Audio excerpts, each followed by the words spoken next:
good company, sipping gin and lemonade, and we're so happy. Menuda casita, en el Campillo estamos. Bueno, iba a decir en el centro de Segovia, estamos en Segovia capital, en un lugar que, bueno, pues el entorno es un entorno urbano, pero tenemos aquí a este otro lado, que ahora mostraremos algo espectacular. Pero dime por qué nos citas en este, no sé, iba a decir un pino. Es un pino. Un pino, es un pino. Bueno, en el Campillo. En el Campillo. Tú lo has dicho, en el centro de Segovia hoy en día, ¿no? Bueno, en el centro, más o menos, en el centro de Segovia, ¿no? Cerca del Arrabal Mayor, que está por allí. En realidad, en el siglo XV, cuando se constituye el edificio del que vamos a hablar hoy y la persona que promociona la construcción del mismo, pues esto era las afueras de Segovia. Esto estaba lejos del casco de la ciudad, lejos, más allá de la muralla, más allá del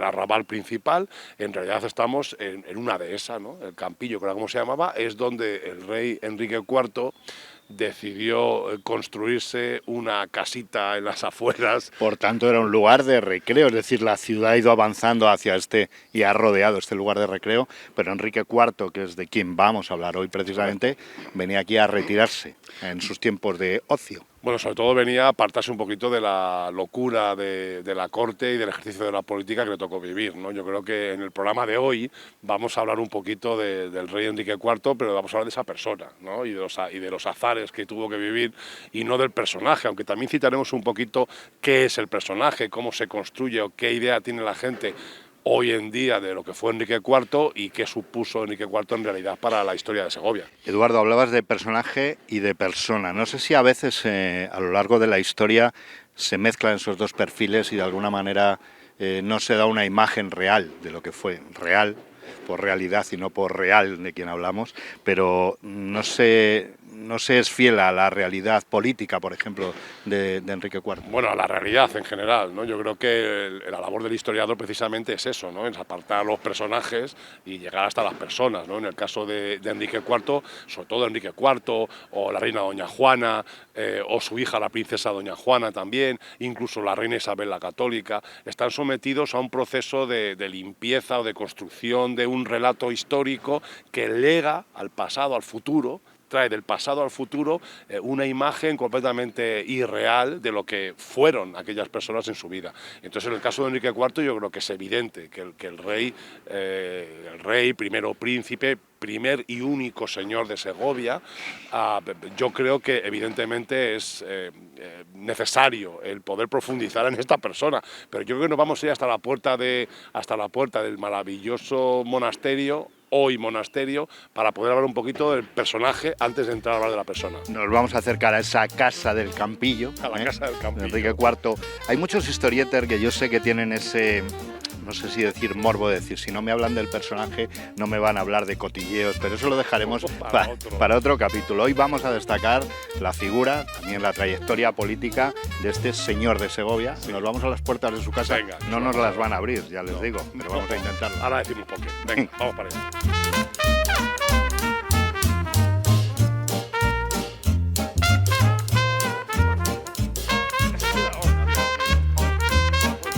Trovador, me da un poco de pena ver el estado en el que está la entrada de esta casa del Campillo, de este monasterio, sí, de lo que era la casa de Enrique IV. Es una verdadera lástima, ¿no? Bueno, está como su memoria, ¿no? La memoria, como el personaje que constituyeron en torno a su figura, ¿no? Pero tan malo es ese personaje, o tan decrépito, o tan vilipendiado está ese personaje. Bueno, lógicamente, en un periodo de crisis, de transformación, digamos, de fin de un modelo de entidad política, jurídica y el nacimiento de lo que luego sería el Estado moderno, que es un momento de crisis, un momento híbrido, las personas que protagonizan aquello acaban transformadas. Generalmente nos transforman en todo momento, el pasado nos transforma, ¿no?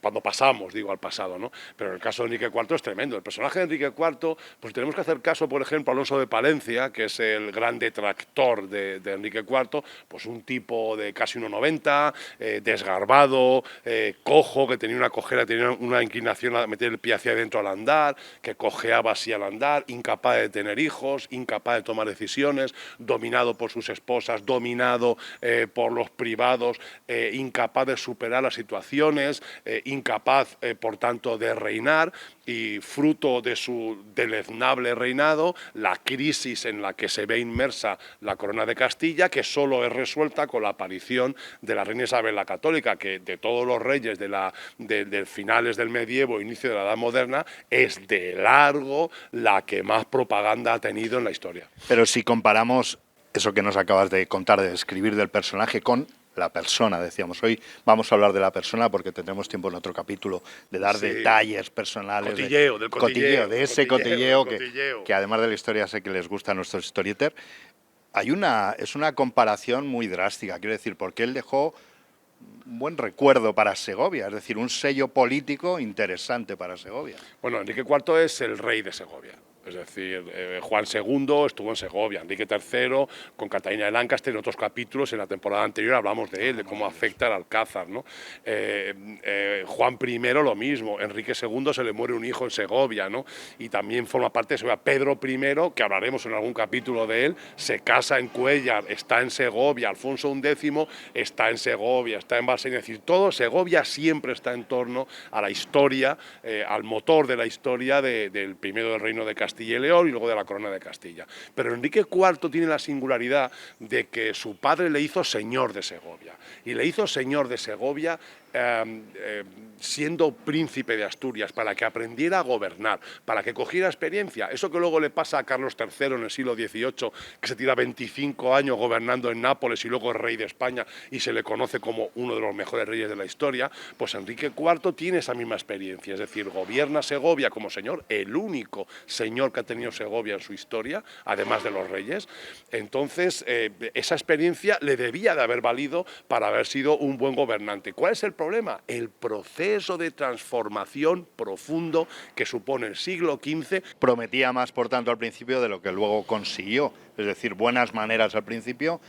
Y hablabas de reinos, él fue también rey de Cataluña. Sí, le proclaman rey cuando Juan II, su primo, uno de los infantes de Aragón, que es rey consorte de Navarra, muere su esposa, la reina Blanca. Él lo que hace es usurpar el trono a su hijo, al príncipe de Viana, a Carlos. Y los catalanes, la oligarquía comercial catalana, proclama a Carlos de Viana, le proclama rey. Y como no pueden, porque el rey Juan II lo captura, proclaman al rey de Castilla rey, para que el rey de Castilla entre en ese conflicto, cosa que hace.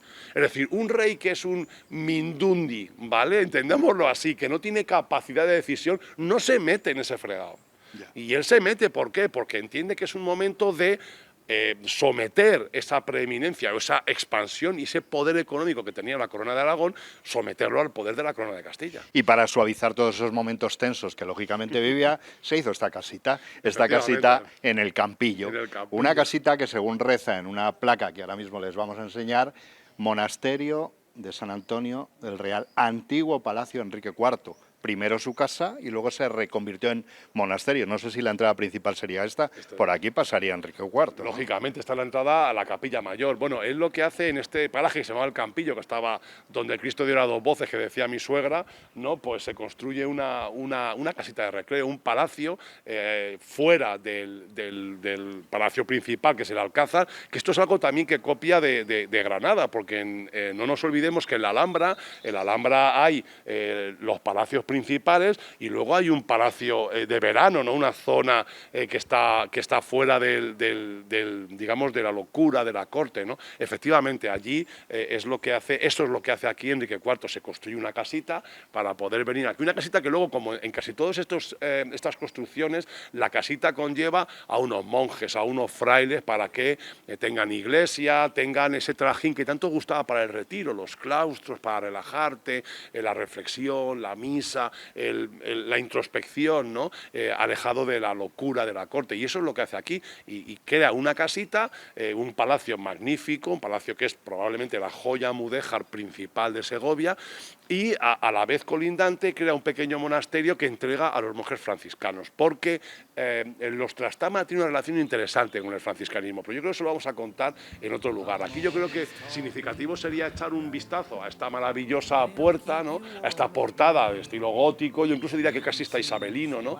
Donde puedes ver los escudos, la heráldica del El rey. escudo de armas de Enrique IV. Sí, por las granadas, ¿te acuerdas? Las granadas que me hablamos? acuerdo en el Parral, En el lo Parral vimos. lo vimos, la granada, ¿no? Esa idea del sabor agridulce de la granada, ¿no? Que es lo que es el gobernar, a veces dulce y a veces amargo, ¿no? Es el gobierno de un rey, ¿no? Y vemos aquí arriba también un artesonado en madera que vamos a ver en el interior, en la parte del interior que podemos ver, porque no lo podemos ver. Sí, bueno, digamos que es el secreto de esta construcción, que es los artesonados mudéjares, ¿no? Los alfarjes, las pandas, las construcciones, las lacerías mudéjares, ¿no?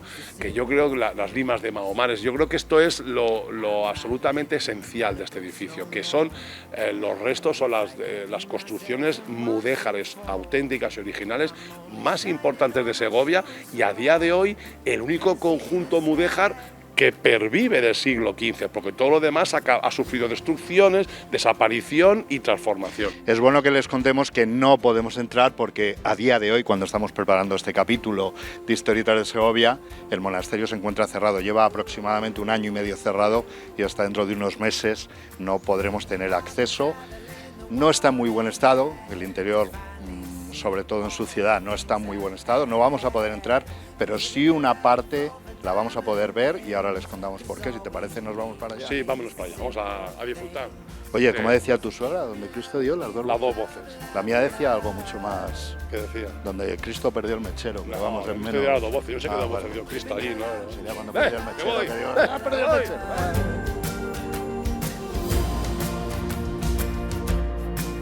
Oh, I'm happy 'cause I know at last I see a rainbow for broken glass. Beauty everywhere in disguise. Just open your eyes to give you love. Y se lo dijimos, podíamos entrar en parte del monasterio, de esa casa de recreo de Enrique IV. Y estamos, bueno, pues sentados en uno de los claustros. Pero ¿por qué aquí sí y allí no? Allí no, que sentarnos dice y entrar. Sí. Bueno, la verdad es que el monasterio está cerrado de hace 1 año y medio porque han desaparecido ya las clarisas, que son las monjas que reciben este edificio ya durante el reinado de Isabel la Católica, que es la que ordena terminar la obra de San Antonio el Real, ¿no? Porque cuando Enrique IV lo edifica en 1455, después, a los pocos años, lo entrega a los franciscanos, ¿no? A la orden franciscana, que hay una relación muy interesante, luego hablamos de eso, ¿no? De la orden franciscana y Enrique IV.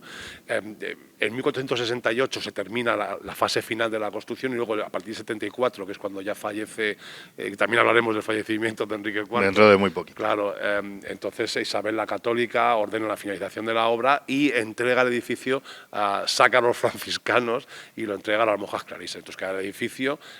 parte de lo que estamos viendo, ahora mismo estamos en el claustro de la Vicaría, que era una de las partes, al lado justo se ve la espadaña ahí, ¿no? De la capilla mayor de este monasterio de San Antonio el Real, de este palacio de Enrique IV, luego ya monasterio de San Antonio el Real, y luego posteriormente pues está el edificio, que es una barbaridad, son como 15.000 metros cuadrados, ¿no? Tiene otros 2 claustros más, ¿no? El claustro principal, que es una maravilla, no podemos verlo porque las monjas, ya no hay monjas clarisas en Segovia, y como ocurre tantas veces con el patrimonio histórico, que en lugar de estar gestionado de una manera pública, está en manos privadas, pues las manos privadas desaparecen y desaparece el uso. Además, este edificio estaba totalmente fuera de los circuitos turísticos y apenas tenía visitas, que es una cosa que yo siempre digo que es lamentable, ¿no?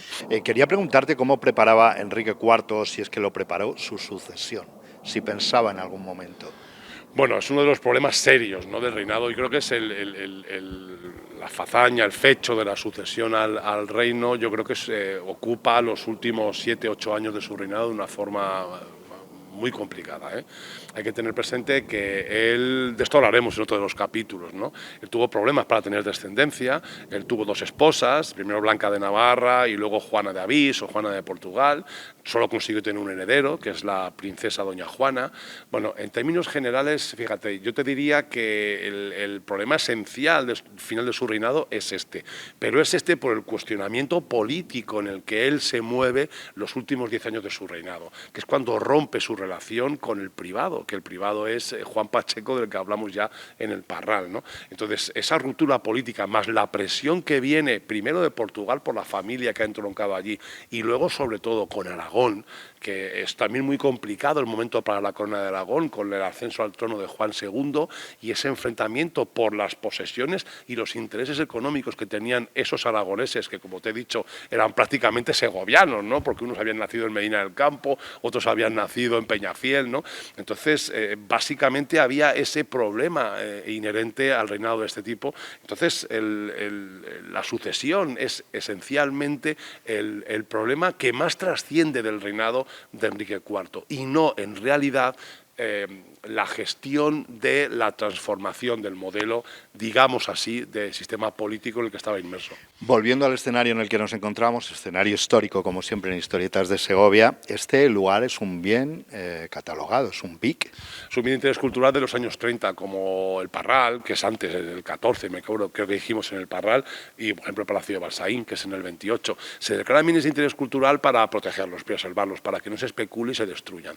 Es cierto que este monasterio siempre fue la joyita de la corona de la monarquía y de la aristocracia. Aquellas hijas segundas, terceras, infanzonas, que se las suele llamar, ¿no? Ingresaban en este monasterio y venían con una dote, y esa dote es lo que mantenía este edificio, ¿no? Lo mantuvo y lo ha mantenido más o menos intacto hasta nuestros días, ¿no? Hasta que se inicia la obra de recuperación ya en la fase de decadencia absoluta de este monasterio, ¿no? Como tantos otros, no solo en Segovia, sino también en el resto de España, ¿no? Pero efectivamente, a lo largo de toda la historia, todas las vicisitudes que ha experimentado el Segovia, esta Segovia de Enrique IV, sobre todo hablando en términos de patrimonio, no afecta al monasterio de San Antonio el Real. Recordamos que, por ejemplo, la desamortización de Mendizábal, la primera realmente seria, luego la de Madoz, que afectaron tremendamente al Parral, aquí no han afectado. Es decir, el tesoro en sí sigue preexistiendo a todas esas dificultades que la historia trajo, ¿no? Y a ese saqueo y expolio del patrimonio histórico que sufre España en el siglo XIX. Y artísticamente es una auténtica joya. Lo vamos a ver ahora en nuestra siguiente Eso lo vamos a ver en un momento que nos vamos a meter en la sala en el Salón de la Vicaría. Es un buen ejemplo de... Yo creo que hemos dicho algo al principio. Yo entiendo que es el único edificio mudéjar o con estilo mudéjar original del siglo XV que queda en Segovia, integral. Luego hay ejemplos de detalles mudéjares en otros hoteles, en otros lugares de Segovia, pero lugares puntuales. Pero realmente para encontrar los alfarjes, para encontrar las pandas, para encontrar las limas de Moamares maravillosas, y las lacerías mudéjares de verdad, hay que venir a este edificio, porque es el único que prevalece de todo aquel pasado y de aquella riqueza, aquel legado que hizo Enrique IV, porque no olvidemos que la transformación mudéjar de la ciudad de Segovia, los grandes edificios, el Parral, San Antonio el Real, la reconstrucción final o la remodelación del Alcázar de Segovia, todo esto, el Palacio de la Reina Doña Juana, todo esto ocurre durante el reinado de Enrique IV, y este es el único vestigio íntegro que queda de aquel reinado. Bueno, pues no a todo, pero sí a estas zonas donde nosotros estamos se puede venir, se puede incluso dormir. Sí, señor. Vamos a decir dónde dormía Enrique IV, no sé si en el mismo sitio, pero se lo estamos mostrando porque hasta aquí se puede llegar para ver esta joya artística. Vamos, lo tenemos aquí cerquita. Sí, vamos al Salón de la Vicaría, se llama, que ahí hay auténticas joyas artísticas.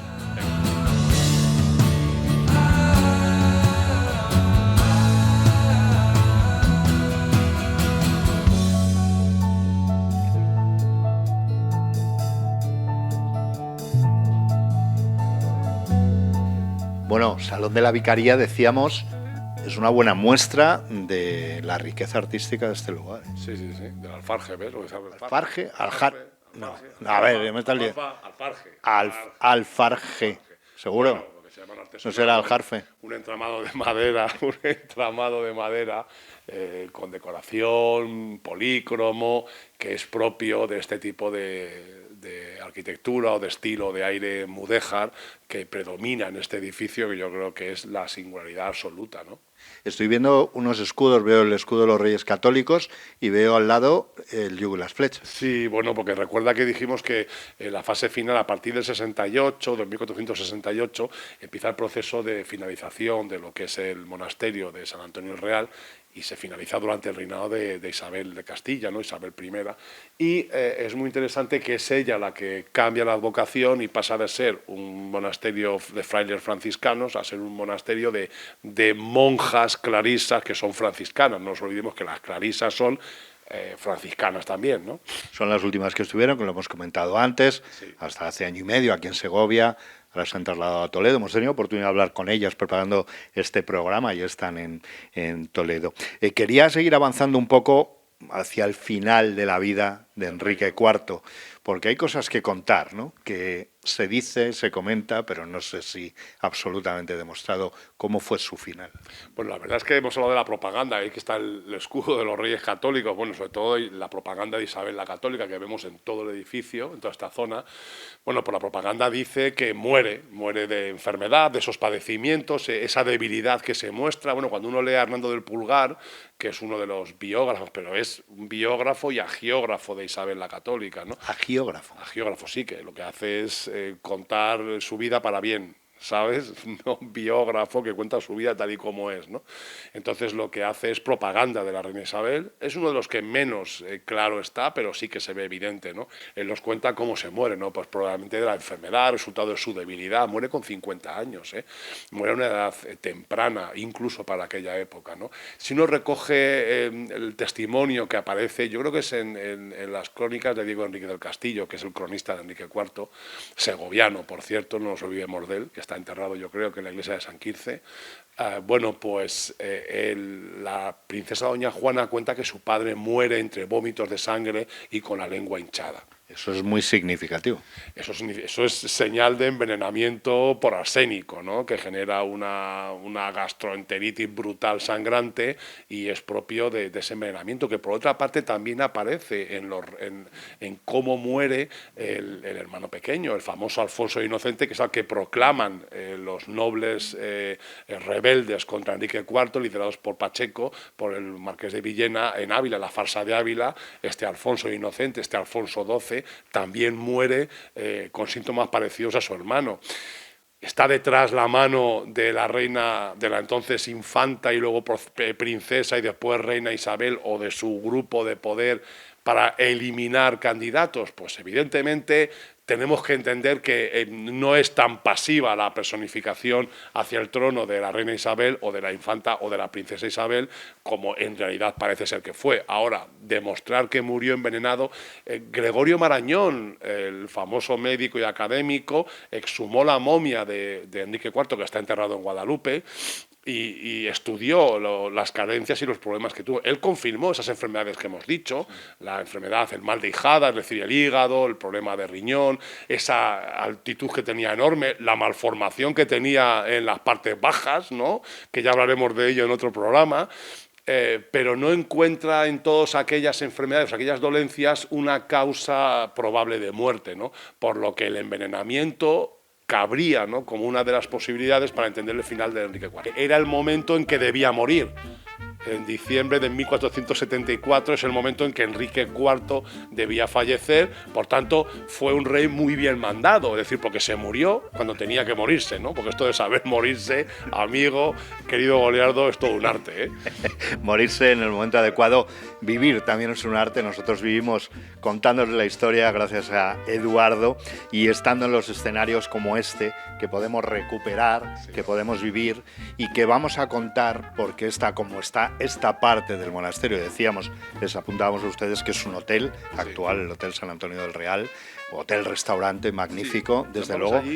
Allí nos espera alguien que nos lo puede contar, pero además, ¿no? Es que tenemos una semibóveda de lacería, yo creo que la lacería Mudéjar, que es espectacular. Pues vamos a otro escenario histórico, vamos para allá.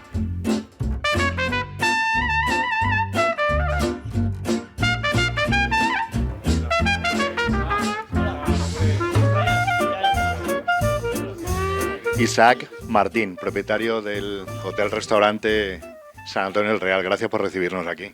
A vosotros por estar aquí, por poder admirar, ver y filmar las maravillas que hay aquí históricas, que merece la pena que sean trasladadas para que toda la gente las pueda ver, las pueda visitar y los puedo valorar. Escenario histórico que se convierte ¿cuándo? ¿A partir de qué momento empieza este proyecto en tu cabeza para convertir esto en un lugar pues de sosiego, de tranquilidad para los turistas, para los visitantes?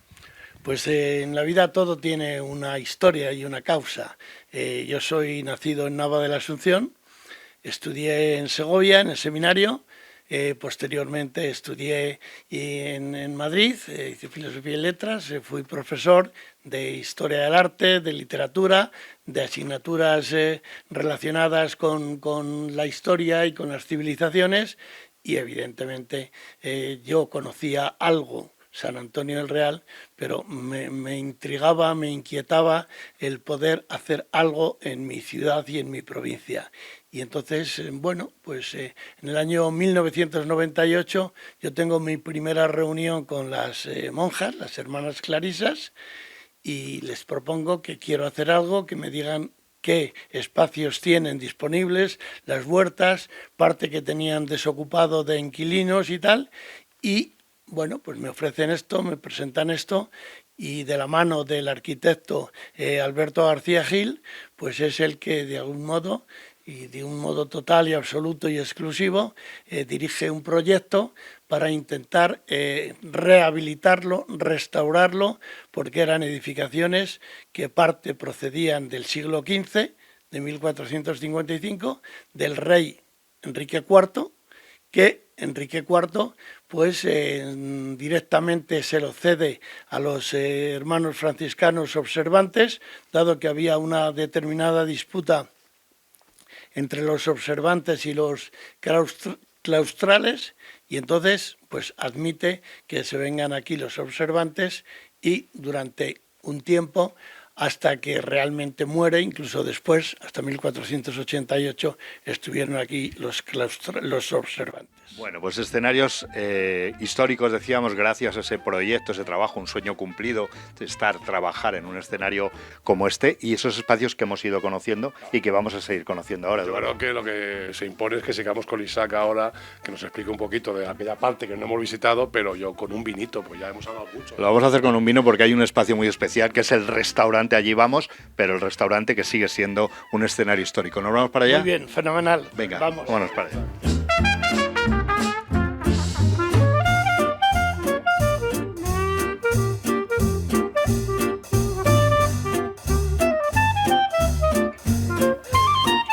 Es evidente que haciendo historietas de Segovia nos lo pasamos muy bien, Eduardo.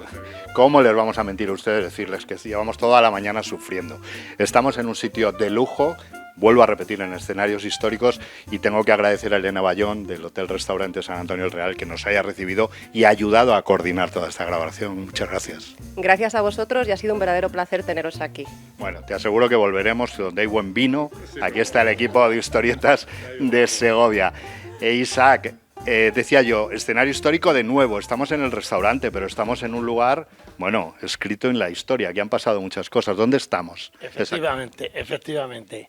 Esto era el atrio de la iglesia de San Antonio del Real, que estas arcadas que vemos aquí a mi izquierda, cuando llegamos hace pues algo más de 20 años, estaban todas menos una cerradas. Se conoce que los atrios, normalmente en Castilla, cuando estaban orientados casi todos al sur, pues eran cálidos y tenían una climatología adecuada. Sin embargo, la orientación de este no es sur, sino que es casi noroeste y es más frío. Con lo cual, se supone que decidieron con buen criterio cerrarlo, porque era cuando llegaban un poco antes de la misa, del rosario, de los actos litúrgicos, a echar su parrafada, a saludarse, a abrazarse, tal, y esta era la puerta que daba acceso a la iglesia, a la nave central.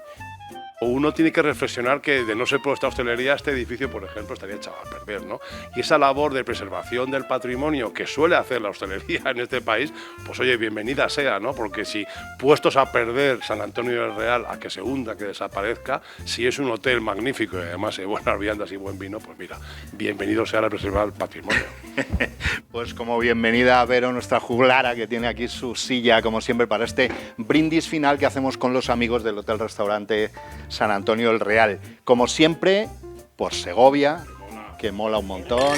Segovia mola mucho. Segovia mola mucho y los segovianos, pues muchísimas gracias, viva el vino, por San Antonio el Real y por haber disfrutado de esta mañana.